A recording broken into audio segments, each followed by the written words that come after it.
Ma famille m'a abandonné à une aire de repos lorsque j'avais 22 ans, me laissant bloqué sans argent ni téléphone. Cet été-là, j'avais 22 ans. Cela devait être un jour comme les autres. Je travaillais dans la quincaillerie de mon père pour gagner de l'argent et je vivais à la maison parce que, selon les banques, l'université que mon père avait choisie pour moi n'était pas pratique. J'étais également le souffre-douleur perpétuel de mon frère Alan, l'enfant en or. Nous n'étions pas dans le besoin, mais nous n'étions pas non plus du genre à partir en vacances à Disney. Alors, lorsque les banques ont annoncé que nous partions en voyage en famille pour assister au mariage de mon oncle dans le Colorado, j'aurais dû me douter que quelque chose n'allait pas. 3 jours après le début de ce terrible voyage sur la route, je regrettais déjà de ne pas avoir inventé une excuse pour rester à la maison. Mon père et Alan s'étaient relayés pour jouer à leur jeu préféré, rendre la vie de Salvador misérable. Maman, Irene, disait de temps à autre d'une voix faible, « Ça suffit », mais nous savions tous que ce n'était qu'une façade. Écoutez, je dois vous expliquer quelque chose à propos de ma famille. Banks n'était pas le père typique. C'était le genre à vous réveiller à 3 heures du matin pour vous hurler dessus à propos d'une corvée oubliée, ou à jeter vos affaires si elles se mettaient en travers de son chemin. Il me disait que j'étais inutile depuis que j'avais été capable de comprendre les mots. Alan avait vite compris qu'il pouvait soit devenir le petit clone de papa, soit devenir comme moi. Devinez quel chemin il a choisi. Ce matin-là, nous nous sommes arrêtés à une aire de repos dans le Colorado, qui semblait être au milieu de nulle part. Il n'y avait que des champs, des montagnes au loin et un minuscule bâtiment délabré abritant des toilettes et des distributeurs automatiques. J'avais dormi à l'arrière de notre suburban et j'avais besoin de me dégourdir les jambes et d'aller aux toilettes. Papa et Alan riaient de quelque chose, et maman vérifiait son maquillage dans le miroir du pare-soleil. Je me souviens de ce que je portais, un vieux t-shirt Metallica, un pantalon avec un trou à un genou, et ces vieilles vents abîmés que je portais depuis des années. Je n'avais pas pris mon téléphone, car il était en train de charger dans la voiture. Je n'avais pas pris mon portefeuille non plus, pourquoi l'aurais-je fait ? Nous étions au milieu de nulle part, et je faisais juste un petit détour pour pisser. J'ai passé 10 minutes dans ces toilettes, peut-être moins. Quand je suis sortie, clignant des yeux sous le soleil du Colorado, la place de stationnement était vide. Notre suburban vert foncé avait disparu. Au début, j'ai supposé qu'il l'avait déplacé pour plaisanter. J'ai fait le tour de toute l'aire de repos, rien. C'est ça, la trahison de votre propre famille. Elle frappe différemment de toutes les autres. Je me suis assis sur le trottoir pendant 1 heure, me disant qu'ils essayaient simplement de me faire peur et qu'ils allaient revenir. Des gens allaient et venaient, et certains me lançaient des regards étranges. Un routier m'a demandé si j'allais bien. J'ai menti en disant que j'attendais ma petite amie qui était dans les toilettes. Il a hoché la tête et est reparti. Après 2 heures, j'ai commencé à ressentir un frisson désagréable dans l'estomac. Il ne reviendrait pas. Ma première pensée a été d'emprunter le téléphone de quelqu'un pour les appeler et les supplier de venir me chercher. Cependant, lorsque j'étais sur le point d'approcher une mère avec 2 enfants, quelque chose m'a arrêté. Une vie entière de souvenirs m'est revenue en tête, chaque humiliation, chaque fois qu'ils avaient ri à mes dépens, chaque blague qui n'était en réalité que de la cruauté déguisée en humour. Je pouvais presque entendre leur voix. Celle d'Alan. Mec, je parie qu'il est en train de pleurer en ce moment. Celle de mon père. Il s'en sortira s'il n'est pas aussi stupide qu'il en a l'air. Et celle de ma mère, sa faible protestation, qui ne changeait jamais rien. Alors j'ai pris une décision. Je suis allée voir cette mère et je lui ai demandé si je pouvais utiliser son téléphone. Mais je n'ai pas contacté ma famille. J'ai appelé les renseignements et obtenu le numéro du refuge le plus proche, à Grand Jonction, à environ 40 miles de là. Ensuite, je lui ai demandé si elle pouvait me déposer en ville, expliquant que ma famille avait eu une urgence et avait dû partir, mais qu'ils enverraient quelqu'un me chercher plus tard. Elle a hésité, mais j'ai dû paraître assez innocent puisqu'elle a accepté. Cette première nuit dans le refuge a été un véritable électrochoc. Je n'avais rien à part les vêtements que je portais, pas de papier d'identité, pas d'argent, pas de contact. Dave, l'employé du refuge, m'a laissé utiliser leur ordinateur pour rechercher l'adresse de mon oncle à partir d'une invitation de mariage que j'avais vue. Je pensais pouvoir me rendre au mariage et retrouver ma famille. Mais ensuite, je suis restée là, à fixer l'écran, me demandant pourquoi. Pourquoi courir après des gens qui m'avaient littéralement abandonné au bord de la route, juste pour s'amuser ? À la place, j'ai créé une nouvelle adresse email. J'ai recherché des services pour les personnes ayant besoin d'un remplacement urgent de pièces d'identité. J'ai aussi cherché des emplois payés en espèces et j'ai élaboré un plan. 2 jours plus tard, je lavais la vaisselle dans un petit restaurant nommé Sony. Géraldine, la propriétaire, était une femme d'une 60aine d'années avec des mèches violettes dans ses cheveux gris et plus de tatouages qu'on ne pourrait l'imaginer. Je suis entrée, lui ai demandé s'ils avaient besoin d'aide et je lui ai dit que mon portefeuille avait été volé mais que j'avais besoin de travailler. Elle m'a observé des pieds à la tête et a déclaré. Le plongeur a démissionné hier. Si tu me voles quoi que ce soit, tu mourras. Commence maintenant. C'est ça, le truc avec le fond du trou, on ne peut qu'en remonter. Pendant 1 semaine, j'ai enchaîné les doubles services, dormi au refuge et porté des vêtements donnés. Dave m'a aidé dans le processus d'obtention d'une nouvelle pièce d'identité en contactant les services d'état civil de mon état d'origine. Avec mon premier salaire, j'ai acheté un téléphone prépayé bon marché chez Walmart. 7 jours après qu'il m'ait abandonné, mon téléphone a sonné. Le numéro était inconnu. J'ai décroché, et c'était ma mère. Sa voix tremblante, elle m'a demandé où j'étais et comment j'allais. Il m'avait cherché partout. C'était censé être une blague, m'a-t-elle expliqué. Ils avaient attendu plus bas sur la route pendant 20 minutes, étaient revenus mais n'avaient pas pu me retrouver. J'ai écouté son stress et sa fausse compassion. En arrière-plan, j'entendais mon père me dire d'arrêter de faire mon théâtre et d'aller chez mon oncle Rick. J'ai entendu Alan rire. Salvador, tu es là ? Dis quelque chose, on était mort d'inquiétude. Ce froid glacial que je ressentais dans le ventre avait disparu. Il ne restait plus que de la clarté. Vous vouliez voir si je pouvais m'en sortir seule, ai-je dit, ma voix plus ferme que jamais quand je leur parlais. Alors regardez-moi bien. J'ai raccroché, bloqué le numéro et ensuite bloqué chaque numéro de la famille que je pouvais imaginer. Le lendemain, je suis allée dans une boutique Verizon et j'ai changé totalement de numéro de téléphone. Je les imaginais devenir de plus en plus irrités en réalisant que leur souffre-douleur ne reviendrait pas pour se faire malmener. 1 mois plus tard, j'avais mon propre studio, au-dessus d'une laverie automatique.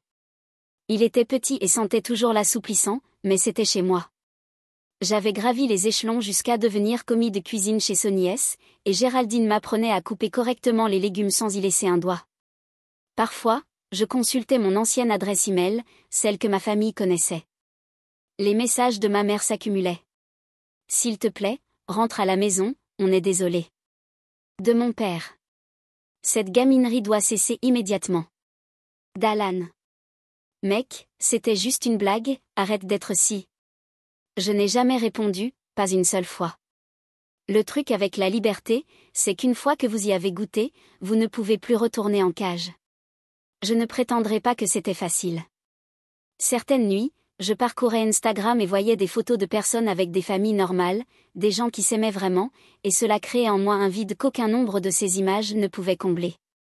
Il y a eu des nuits où la solitude menaçait de m'engloutir entièrement. Les fêtes étaient les pires. Mais chaque matin, je me réveillais dans mon petit appartement miteux qui sentait le downy, j'allais à mon boulot de plongeur où personne ne me traitait d'inutile et je construisais ma vie, brique par brique. 3 mois après qu'il m'ait abandonné à cette aire de repos, j'ai vérifié ma boîte de réception une dernière fois. Il y avait un nouveau message de ma mère. Ta grand-mère demande de tes nouvelles. S'il te plaît, dis-nous juste que tu es en vie. J'ai fermé l'email, supprimé le compte et jeté ma vieille carte SIM dans la benne à ordures derrière Sony S. Ce soir-là, Géraldine m'a montré comment préparer sa célèbre tarte aux pommes. Elle m'a dit que j'avais un bon coup de main pour la pâtisserie. C'était le premier vrai compliment que je recevais depuis des années. Je ne me suis jamais retournée en arrière. 5 ans après avoir été abandonnée à cette aire de repos du Colorado, je me suis retrouvée face à un visage familier sur ma page Facebook. Pas parce que je cherchais à fouiller dans les profils de ma famille. Enfin, peut-être que 6 points mais c'était parce qu'Alan avait récemment été mentionné dans un article d'actualité locale chez nous. Il avait été arrêté pour conduite en état d'ivresse et avait encastré sa voiture contre un poteau téléphonique. Personne n'avait entendu quoi que ce soit, à part le poteau. Le journal avait utilisé l'une de ses photos de football au lycée. Il y avait l'air jeune et arrogant, en contraste frappant avec la photo d'identité judiciaire en dessous, où il apparaissait bouffi et usé. C'est ça, le truc avec le karma, il avance à son propre rythme et n'oublie jamais une adresse. À ce moment-là, j'avais construit quelque chose qui ressemblait à une vie dans le Colorado. Mon horrible studio au-dessus de la laverie avait fini par être remplacé par un appartement d'une chambre avec de vraies fenêtres. J'avais gravi les échelons, de plongeur à commis de cuisine, puis à assistant gérant chez Sony S. Géraldine dirigeait toujours l'établissement d'une main de fer, avec un gant saupoudré de farine. Mais elle avait commencé à me traiter davantage comme un neveu un peu excentrique que comme une œuvre de charité. Mon premier gros achat, quand j'avais enfin des économies, fut un bon ordinateur portable. Rien de spectaculaire, juste de quoi suivre des cours en ligne de gestion d'entreprise et de comptabilité de base. Des matières que Banks avait toujours qualifiées de « pour les gens incapables de faire un vrai travail ». Mes matinées se passaient chez Sony S, mes après-midi à étudier et mes soirées au travail. Et je recommençais. Écoutez, je ne vais pas prétendre que ce qui s'est passé ne m'a pas laissé des séquelles. Les problèmes de confiance ? Plutôt des abonnements à la confiance, que je pouvais annuler dès que quelqu'un s'approchait trop. En 5 ans, je ne m'étais fait que 2 amis. Mon voisin Doug, qui jouait de la basse dans un mauvais groupe de garage et me ramenait parfois de la bière maison qui avait le goût de l'eau de vaisselle au houblon. Et Géraldine, si elle comptait davantage comme une amie que comme une patronne. Mais tout a changé quand Kendra a commencé à venir chez Sony S tous les mardis et jeudis, comme une horloge. Elle commandait toujours la même chose, une omelette Denver sans tomate et avec du café en extra. Elle était souvent assise au comptoir avec un manuel. J'ai appris plus tard qu'elle était en médecine. Elle avait cette habitude de se couper totalement du monde lorsqu'elle étudiait. Parfois, elle restait plusieurs minutes la fourchette à mi-chemin de sa bouche, figée. Un jour, j'ai décidé de chronométrer. Son record était de 7 minutes et 23 secondes avant qu'elle ne se rende compte qu'elle tenait des œufs froids. Pendant 4 mois, je lui avais rempli sa tasse de café avant qu'elle ne me remarque. Je veux dire, qu'elle me remarque vraiment. Ses yeux se sont légèrement écarquillés lorsqu'elle m'a expliqué que mon badge portait une erreur dans l'orthographe de mon prénom. Ce n'était pas vrai, mais c'était devenu notre petite blague. Chaque mardi et jeudi, elle pointait du doigt mon badge et disait que je portais le mauvais prénom. Salvador, Salvador, Salvador. Je faisais semblant d'être surpris. C'était la technique de drague la plus stupide du monde. Mais ça a marché. Notre premier rendez-vous n'était même pas censé être un rendez-vous. Son groupe d'études avait annulé à la dernière minute, et elle avait une réservation dans cette pizzeria réputée difficile d'accès. Je me trouvais là, en train de nettoyer le comptoir, quand elle a reçu le SMS d'annulation. La prochaine chose que j'ai su, c'est que j'étais assis en face d'elle chez Antonio S. Tous les deux, nous avons réalisé avec un certain malaise que cela ressemblait exactement à un rendez-vous. 6 mois plus tard, elle a emménagé dans mon appartement. 1 an après, nous avons déménagé dans un endroit un peu plus grand ensemble. Rien de luxueux, juste un 2 pièces avec une salle de bain où les toilettes ne fuyaient pas en permanence et des voisins qui ne s'entraînaient pas à faire des solos de basse à 2 heures du matin. Pendant ce temps, j'utilisais de faux comptes pour garder un œil sur ma famille. Je n'en suis pas fière, mais c'est comme ça. Le magasin de quincaillerie de mon père avait commencé à sombrer après l'ouverture d'un Home Depot en périphérie de la ville. Je l'ai remarqué dans ses publications sur les groupes Facebook communautaires, où ses remarques devenaient de plus en plus paniquées et désagréables. Le profil social de ma mère était devenu une sorte de sanctuaire étrange dédié à la famille, avec des photos de nous tous souriants publiées régulièrement, accompagnées de messages sur combien ces garçons lui manquaient.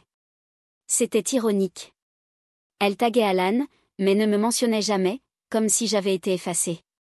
Alan, quant à lui, passait d'un emploi à un autre, publiant des messages vagues sur les rageux et les nouvelles opportunités, le genre de façade typique sur les réseaux sociaux qu'affiche quelqu'un dont la vie part à la dérive.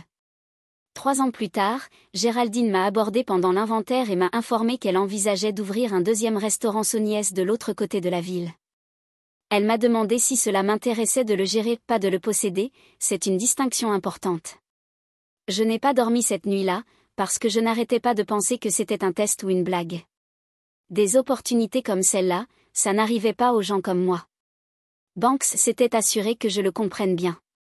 C'est ça, le problème avec les croyances toxiques, elles restent ancrées en vous bien après que vous ayez quitté le serpent. Mais j'ai dit oui. Parce que Kendra, à moitié endormie à côté de moi, m'a murmuré que ce serait stupide de refuser. Parce que Doug, à travers un nuage de fumée de cannabis, m'a répondu. Ben ouais, T'es déjà pratiquement celui qui gère le premier resto. Parce que Géraldine n'était pas Banks. Parce qu'elle n'était pas ma famille et qu'elle ne m'avait jamais fait me sentir inutile. Sunny Assist a ouvert 6 mois plus tard. Plus petit que son prédécesseur, avec un nouveau menu, mon menu.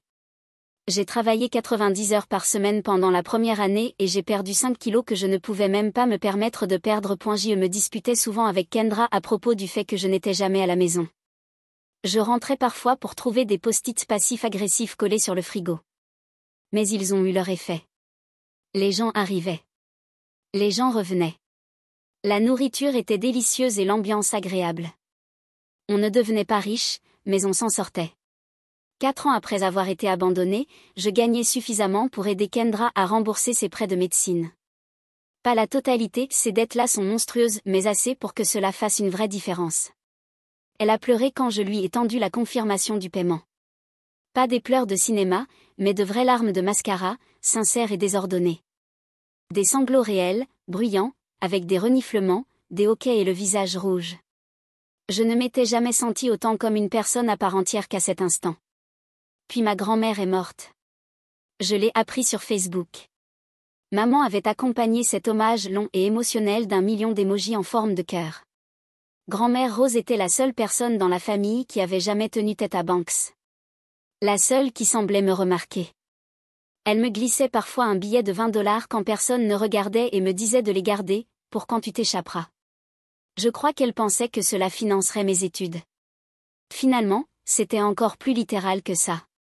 J'ai envisagé d'aller aux funérailles et j'ai même regardé les prix des billets d'avion. Kendra a proposé de m'accompagner et de me tenir la main durant cette réunion familiale traumatisante. Doug m'a offert sa vieille voiture pour faire le trajet à la place. Géraldine a simplement haussé les épaules et dit : Les morts ne savent pas si tu es là ou non, alors fais ce qui te met en paix. Je n'y suis pas allée. À la place, j'ai envoyé des fleurs, une simple composition funéraire signée « Salvador », sans adresse de retour ni mot d'accompagnement. C'est juste moi. La réaction sur les réseaux sociaux a été rapide. Maman publiait à propos de signes et de messages venus d'ailleurs. Alan faisait des remarques énigmatiques sur les fils prodigues. Banks ne disait rien publiquement, mais je pouvais imaginer le chaos en coulisses. Une semaine plus tard, j'ai reçu une demande d'amis venant d'un profil que je ne reconnaissais pas. Un nom au hasard, sans publication ni ami. J'ai failli l'effacer, jusqu'à ce que je voie le message. C'est ton oncle Rick. Ta mère m'a donné ton ancienne adresse email, mais ça m'est revenu. Est-ce que ça va ? On s'inquiète. Ton père demande des nouvelles de toi. Cette nuit-là, j'ai bloqué le compte. J'ai eu ma première crise de panique en 2 ans, assis sur le sol de notre salle de bain à 3 heures du matin, essayant de ne pas réveiller Kendra. Je me sentais comme si mes poumons s'effondraient, et j'avais l'image de Banks me poursuivant, débarquant chez Sunny et détruisant tout ce que j'avais construit. Kendra m'a trouvé environ 1 heure plus tard. Elle n'a posé aucune question. Elle s'est simplement assise à côté de moi, son épaule touchant la mienne. Quand j'ai enfin réussi à respirer, elle a dit la chose la plus simple du monde. Ils ne peuvent rien te prendre que tu ne leur donnes pas. Le lendemain matin, j'ai appelé un avocat pour obtenir des conseils sur les ordonnances de restriction, au cas où. J'ai modifié les paramètres de confidentialité sur tous mes comptes et demandé à Géraldine d'informer le personnel de ne donner aucune information à qui que ce soit me concernant. Des gestes pratiques. Du pouvoir. Du pouvoir sur ce que je pouvais contrôler. 5 ans, jour pour jour, après avoir été abandonnée, j'ai épousé Kendra lors d'une petite cérémonie dans un parc national. Doug était mon témoin. Géraldine a préparé le gâteau et a pleuré tout le temps, son mascara coulant le long de ses joues ridées. La grande et bruyante famille de Kendra m'a immédiatement adoptée. Son père racontait des blagues de papa qui ne me faisaient même pas grimacer. Et sa mère m'a serré dans ses bras sans déclencher cette alarme intérieure que j'avais toujours ressentie avec la mienne. C'est ça, le truc avec la famille, elle peut vous trouver même quand vous ne la cherchez pas. 1 semaine après le mariage, je l'ai vue. En parcourant mon faux compte tard dans la nuit, je suis tombée sur une publication de Banks sur un site communautaire. Il demandait des informations sur son fils, Salvador, dont la dernière adresse connue était à Grand Junction, dans le Colorado. C'est une urgence familiale. Il n'y avait aucune urgence. Je le savais déjà. Ce que je ne comprenais pas, c'était pourquoi, après 5 ans de silence, il me cherchait maintenant. Alors j'ai creusé davantage. J'ai créé un autre faux compte, rejoint des groupes communautaires de ma ville natale et rassemblé les morceaux du puzzle. Petit à petit, j'ai découvert la vérité. Le magasin de quincaillerie avait fermé. Leur maison était en saisie immobilière. Maman avait des problèmes de santé qu'elle évoquait de façon confuse. Et Alan était revenu vivre chez eux après son 3e DUI. Ils ne me cherchaient pas parce que je leur manquais. Ils me cherchaient parce qu'ils avaient besoin de quelque chose. Et vous savez quoi? Pour la première fois en 5 ans, j'ai souri en pensant à eux. Pas parce que j'étais heureux de leur malheur. Mais parce que j'avais compris une vérité essentielle. Je m'en fichais. J'ai fermé l'ordinateur, suis allé me coucher à côté de ma femme endormie et j'ai pris une décision. Je continuerai à les observer de loin. Non pas par haine ni par amour, mais parce que parfois, la meilleure revanche n'est pas ce que vous faites, mais ce que vous construisez pendant qu'ils sont occupés à se détruire eux-mêmes. Finalement, ça est arrivé. Tout a commencé avec une notification LinkedIn. 15 ans après avoir été abandonné à cette aire de repos du Colorado, l'existence que j'avais soigneusement planifiée révélait une faille. Quelqu'un avait consulté mon profil 27 fois en une seule journée. Ce n'est pas rare que les recruteurs sur LinkedIn fassent des choses étranges comme ça. Ce qui était remarquable, c'était le nom de mon frère, Alan Matthew. C'est ça, le truc avec le passé, il est patient. Il peut se tapir dans l'herbe haute pendant des années avant de frapper.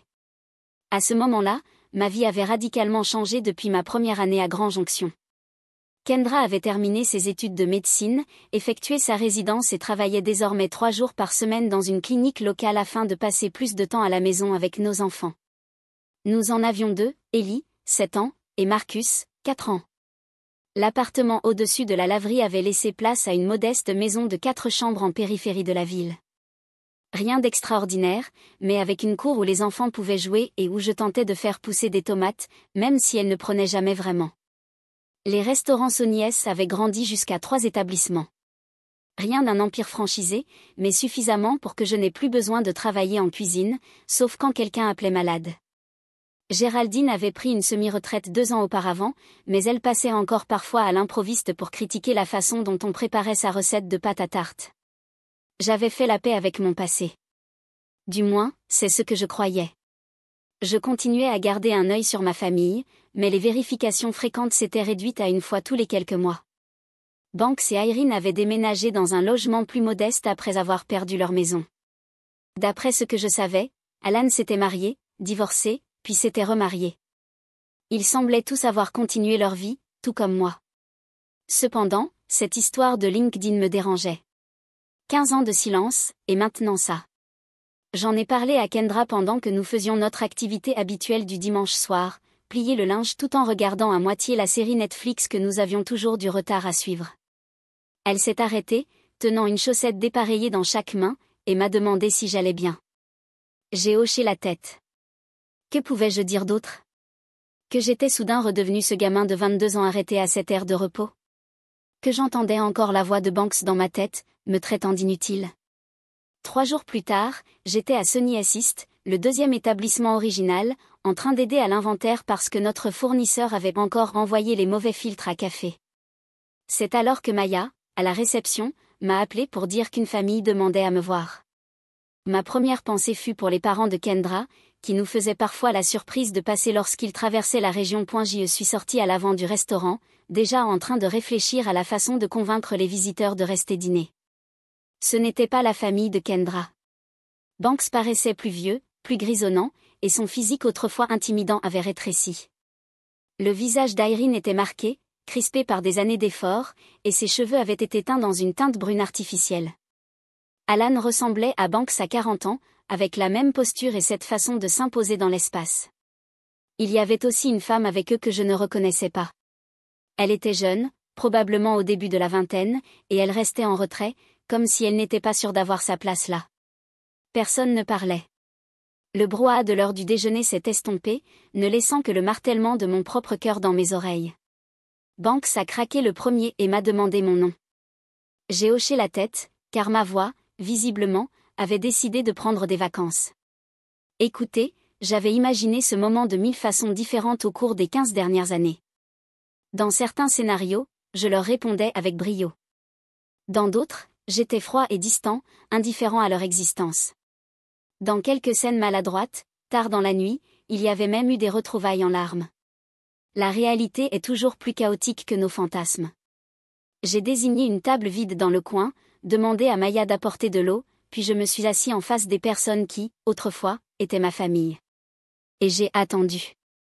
Il m'avait retrouvé grâce à un article de magazine intitulé Rocky Mountain Rising, dit Success Stories locales. Ce n'était même pas une grande interview, juste une petite encadrée avec une photo de moi devant le premier Sony S. Mais apparemment, une des amies de lycée de maman avait déménagé dans le Colorado, l'avait vu et lui avait envoyé avec la légende « N'est-ce pas ton fils ?» Ils avaient tenté de m'appeler 107 fois sur mon ancien numéro avant qu'il ne soit déconnecté. Maman l'avait compté. Elle l'a mentionné comme si cela avait une quelconque signification. Il parlait en se coupant la parole. Maman évoquait à quel point ils avaient été inquiets. Banks parlait de la façon dont j'avais mal interprété ce qui s'était passé ce jour-là. Alan, mal à l'aise, essayait de se comporter comme si nous étions de vieux amis qui se retrouvaient après des années. La jeune femme, qui s'est révélée être la deuxième épouse d'Alan, Poppy, m'observait simplement avec curiosité. Je les ai laissés parler. Et je les ai regardés tisser leur propre version de la réalité, dans laquelle ils n'étaient pas les méchants de l'histoire. J'ai remarqué comment Banks continuait à scruter le restaurant, calculant mentalement combien il pourrait valoir. J'ai remarqué les doigts de maman trembler légèrement lorsqu'elle attrapait son verre d'eau. J'ai remarqué le charme étudié d'Alan vaciller chaque fois qu'il pensait que je ne le regardais pas directement. Finalement, quand ils ont fini par s'essouffler, j'ai posé la seule question qui comptait vraiment. Pourquoi maintenant ? C'est là que la véritable histoire a émergé, en fragments, entrecoupés de silences gênants. Banks avait des dettes médicales, des problèmes cardiaques et aucune assurance. La deuxième maison était en cours de saisie. L'idée d'entreprise d'Alan, quelque chose d'obscur lié aux crypto-monnaies, avait échoué lamentablement. Maman avait besoin d'une opération du genou qu'elle ne pouvait pas se permettre. Il n'était pas venu pour une réconciliation, mais pour de l'argent. J'aurais dû être en colère. J'aurais dû les rejeter sans ménagement. Au lieu de cela, j'ai ressenti une émotion inattendue, de la pitié. Ils avaient l'air si petits, si désespérés. Ces géants qui avaient autrefois régné sur tout mon univers n'étaient plus que des êtres imparfaits et brisés. Je leur ai demandé de passer chez moi ce soir-là, expliquant que j'avais besoin d'y réfléchir et d'en parler avec Kendra. Ils ont accepté avec enthousiasme. Banks était déjà à moitié convaincu que c'était une affaire conclue. L'après-midi fut étrange. Je suis allée chercher Ellie à son cours de danse, puis j'ai aidé Marcus à préparer son projet pour la présentation en maternelle. Pendant ce temps, je textais Kendra pour lui expliquer qui venait dîner. Elle a proposé d'emmener les enfants chez sa sœur. J'ai refusé. Je voulais qu'ils soient là. Je voulais que ma famille rencontre ma famille. Le dîner était composé d'enchiladas au poulet, ma spécialité, qui n'avait rien d'exceptionnel. C'était simplement une recette trouvée au dos d'une vieille boîte d'El Paso, que j'avais modifiée au fil des ans. Ellie a dressé la table sans qu'on le lui demande, plaçant soigneusement les fourchettes du mauvais côté, jusqu'à ce que Kendra la corrige discrètement. Marcus a insisté pour porter son costume de Spider-Man parce que c'était mardi, et il semblerait que le mardi soit désormais le jour de Spider-Man. Quand la sonnette a retenti, j'ai failli laisser tomber le plat que j'étais en train d'apporter à table. Kendra m'a attrapé le bras en passant, me murmurant qu'elle était avec moi. Les enfants ont levé les yeux avec curiosité, réalisant que quelque chose d'important se passait. C'est ça, le truc avec les moments redoutés, quand ils arrivent, ils sont à la fois pires et meilleurs que ce que vous aviez imaginé. Les présentations furent maladroites. Même après les ajustements, Banks continuait d'appeler Kendra Karen. Irene ne pouvait pas s'empêcher de pleurer chaque fois qu'elle regardait les enfants, ce qui terrifiait Marcus. Alan et Poppy furent les moins pires, tentant sincèrement de tenir une conversation polie, mais Alan glissait sans cesse des remarques sur le fait que la famille doit se soutenir. Après le dîner, Kendra monta les enfants à l'étage pour les bains et l'heure du coucher. Avant de partir, elle me lança un regard qui disait clairement « Envoie-moi un message si tu veux que je te sorte de là ». Puis il ne restait plus que moi et eux, assis dans un salon qui semblait soudain trop petit. Banks lança son discours. Il parla de l'importance de la famille, de comment il avait toujours su que je réussirais un mensonge et que tout ce dont ils avaient besoin était de $20 000 pour se remettre sur pied. Un prêt, bien sûr. Je le laissai parler, puis je lui posai une seule question. Est-ce que tu te souviens de ce que tu m'as dit le jour de mes 18 ans? Il me fixa d'un air vide. Je continuai. Tu m'as dit, au moins, tu ne pourras plus me décevoir une fois que tu ne seras plus légalement mon problème, point. Je me tournai vers maman. Et toi, est-ce que tu te souviens de ce que tu as fait après que Banks a jeté ma lettre d'admission au collège communautaire? Rien. Elle n'avait rien fait. Je demandai à Alan s'il se souvenait d'avoir dit à ma première petite amie que j'étais probablement, eh bien, n'importe quoi, quand elle était venue chez nous pour me chercher. Ils se tortillèrent sur leur siège et balbutièrent des excuses. La voix de Banks prit alors cette tonalité tranchante et dangereuse qui, autrefois, me faisait me recroqueviller. Mais voici ce qui se passa, je ne me suis pas recroquevillée. J'avais 15 ans et 1 million de kilomètres d'écart avec cette personne que j'avais été. Je suis allée dans mon bureau, je suis revenue avec une enveloppe que j'ai tendue à Banks. Le chèque était de 73,50 $. Banks le regarda, perplexe, et demanda ce que c'était censé signifier. J'ai répondu. En 2010, c'était exactement ce que coûtait un billet de bus Greyhound pour retourner de Grand Jonction à notre ville natale. Le montant exact qu'il m'aurait fallu pour rentrer chez moi, depuis l'endroit où vous m'avez abandonné. Le silence fut total. Puis Banks se mit à hurler, me traitant d'ingrat et de cupide, affirmant que j'avais toujours été une déception, les éternels refrains de mon enfance, encore une fois. Je ne me suis pas disputée. Je n'ai pas crié en retour. Je me suis simplement levée et leur ai dit qu'il était temps de partir. Maman adopta une autre tactique. Des larmes et de la culpabilité. Comment peux-tu faire ça à ta propre famille?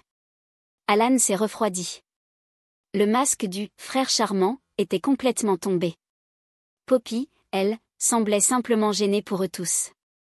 Quand ils sont finalement partis, Banks a froissé le chèque et l'a jeté sur notre perron. J'ai fermé la porte et me suis adossée à elle, les jambes soudain faibles.